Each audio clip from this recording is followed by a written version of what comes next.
Welcome back to another episode of Raw Talk. I need y'all to do me a solid. Hit that like button on your way in. Hit that subscribe on your way out because it's free. You know what time it is. We all like free stuff.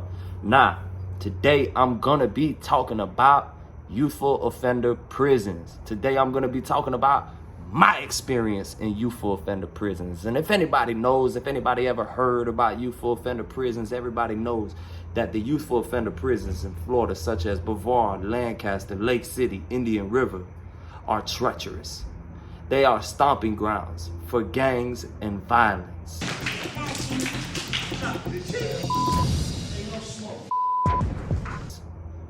Today we're going to be talking about gossip and my firsthand experience of where gossip led me. The year 2009, Lancaster Correctional Institution. I was in B dorm. If anybody knows about B dorm, we had B1 and B2. These were the HO4 dorms, housing level 4 for the high housing inmates, where you house multiple people who have done numerous time in disciplinary confinement or have caught numerous disciplinary reports, or they just have such violent and heinous crimes that they have to be housed in the HO4 dorm, which is a open bay dorm. Today we're going to be talking about what happened in my circle. So we're in the dorm, and you know, if anybody knows prison, you know that there's nothing to do throughout the day. So you sit around, you talk shit, and if you're in a gang camp and you're a gang member, 9 times out of 10, you're not talking to people who are not in your gang. You're sitting there socializing with your gang. And this was one of them times. We were discussing a fellow brother named Rocky. Now, Rocky was a part of the Insanes, which was a major set on the compound. They kind of ran the compound. And word was being spread around that Rocky was getting put down on in confinement. Now, by a known blood member at that. Now, everybody knows this blood member. His name's Popoff. If you were at Lancaster during this time, you remember Popoff. Popoff was a bad motherfucker. I've actually seen Popoff bunk check his own brothers, like, sit your ass on that bunk or I'm gonna beat the shit out of you. And they listen, which I don't understand because I've always been that type to never listen and never let a bitch talk to me any type of way. But I've witnessed it. And I've witnessed Popoff put down on other grown-ass youthful offenders. Needless to say, Popoff was a bad motherfucker.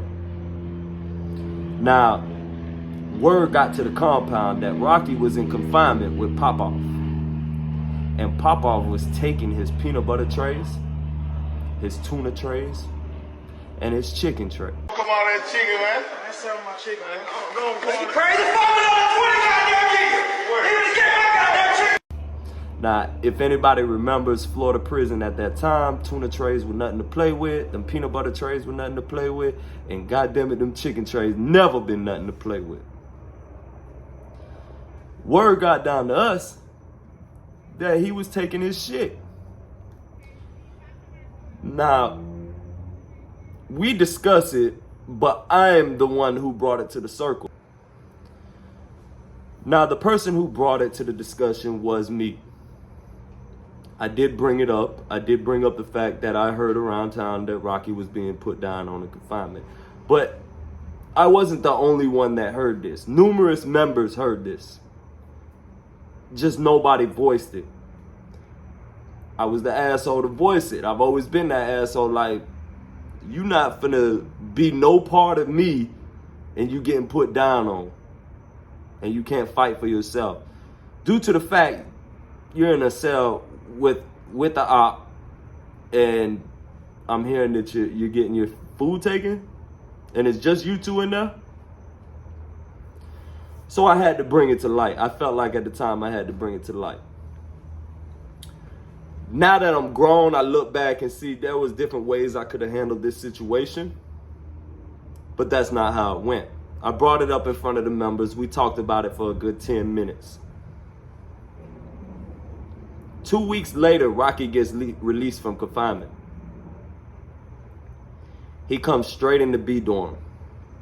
Word gets around that he was being put down on by Popoff.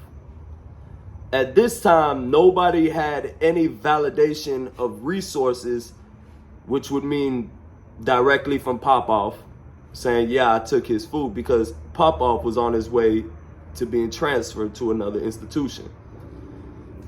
Now, Rocky gets out of confinement. He hears around the dorm that people are saying he got his shit took in confinement by an op.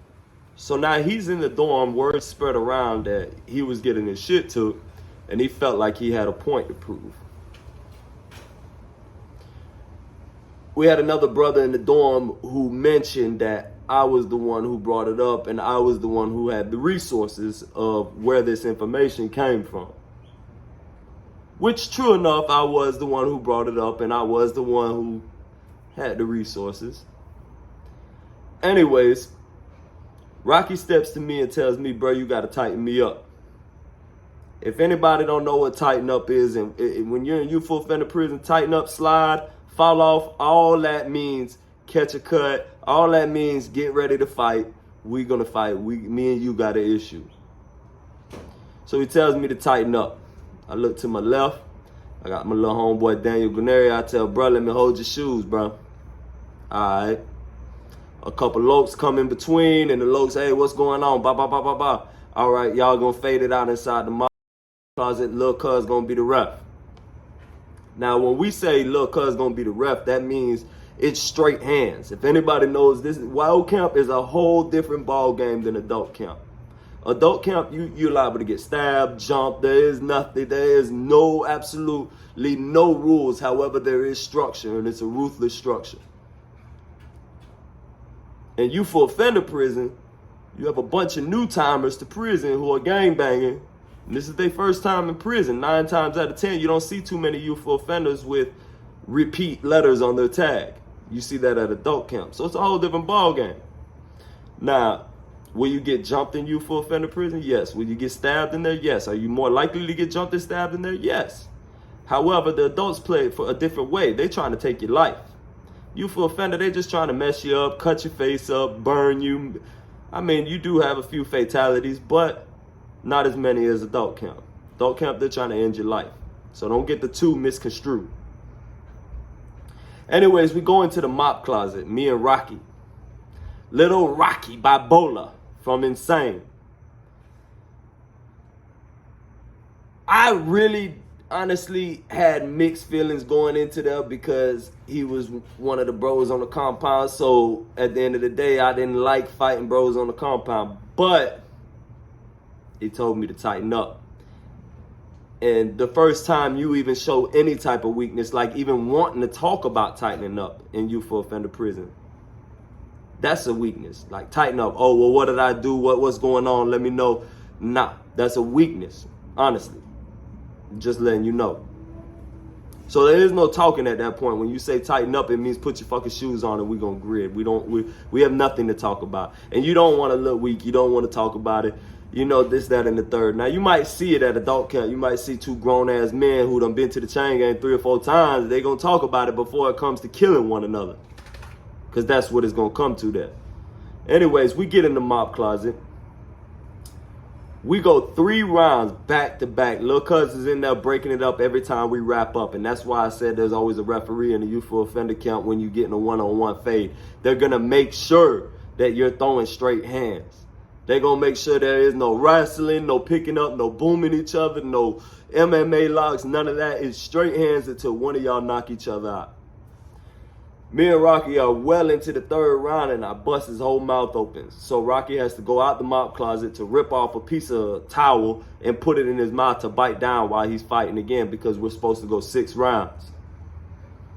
Halfway through the 5th round, we lock up, and Lil' Cuz tries to pull us apart. When he tries to pull us apart, this arm right here on me goes that way, which anybody knows bone structure. That shit don't go that way, but it did go that way. Now my arm is fucking crippled. We have 1 more round to go, and I had to fight with 1 fucking arm, and I swear to God, that was the only round, hands down, that Rocky got off on me, but he got off fucking good. He damn near broke my nose. I was fighting with one hand, and he was uppercutting the shit out of me the whole 6th round. Now, we both walked out of that mop closet with visible wounds, visible scars, whatever, all over a simple rumor and gossip when it could have been avoided. We're men at the end of the day, and I'm talking to you, the man out there. I'm talking to you.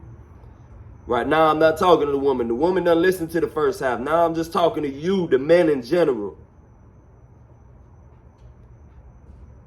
Let's stop the gossip. Let's stop chit-chatting about each other. Let's stop that. And I'm not saying this is something that only women do, because everybody does it. Everybody gossips. But it's not good to gossip. Gossip will lead you down the wrong road. Mark my words. And this was an early lesson in life that I learned from gossip. Early lesson in life.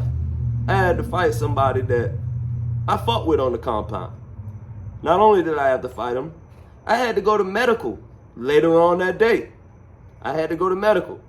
I had to get a bandage for my arm. I had to tell the nurse somebody sat on my arm. And why did I say somebody sat on my arm? Well, if anybody knows open bay dorm, bunks are lined up like this. And literally you could just be laying on your bunk and your homeboy be sitting there or whatever. Or you be sitting on the bunk or whatever, working out or whatever. And somebody mess around and sit on your bunk and hit your arm or whatever. So that's what I said happened. A bitch sat on my arm while I was on the bunk. Bitch sat on my arm. They didn't see me, and it made my arm go like that. Anyways, they ace bandaged it up. To this day, this happened when I was 19. To this day, I still feel pains in this arm. Real talk. That's a little short story. We're going to have plenty more for you. 10 years incarcerated in the Florida Department of Corrections. I'm here to share my side of the story. If you feel like you want to support the channel, there is a link in a lot of my description. There's a membership button all the way to the top right. Go ahead and click that membership button. It's cheap. It's like $2. Show me you ain't no po bit. You know what time it is. Raw talk. I'm out.